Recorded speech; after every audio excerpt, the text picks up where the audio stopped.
Hi everyone, James Blacklaws, JB Commercial Finance here. It is Tuesday the 24th of August.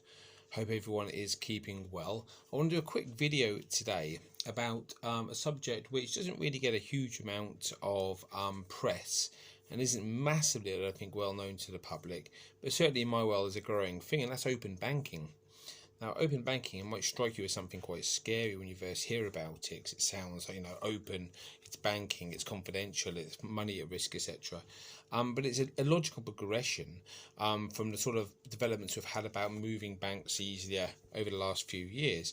One of the barriers to that has been the providing information, etc., etc. And also, one of the difficulties a lot of mortgage providers have, and all lenders to be fair, is obtaining the right information. And what open banking does, it allows you to give temporary access to a lender or any institution, to be fair, to look at your bank records and to check there's funds there and check the activity.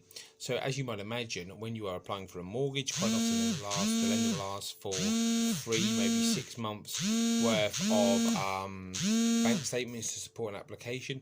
If they can access to your open banking, they can have a look at it, just log in, do the relevant due diligence, then get out again without bothering you. It's a logical thing, but a lot of people are resistant to it, and that fits in with another article I read this week with regard to alternative banking, the likes of fintech lenders, what I do an awful lot of the time, and how people are still unaware of these and will go to their own bank first. Now, the banks are going to move on to open banking. They're going to have to move on to open banking, especially if they're looking to bank a non-current client.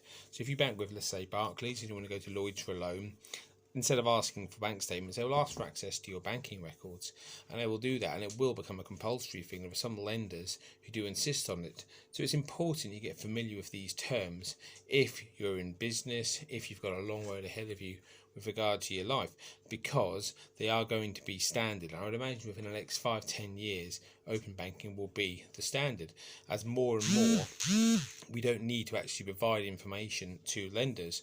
And I do believe that with companies' house information, with the fact that accounts are going to have to be reported quarterly, that the new tax regulations, and with open banking and with electronic ID, there'll be a point where most due diligence can actually be done without the customer providing any documentation.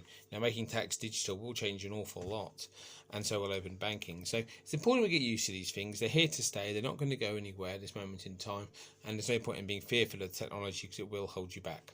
Any other questions about this or anything else, feel free to get in touch. It's James Blacklaws.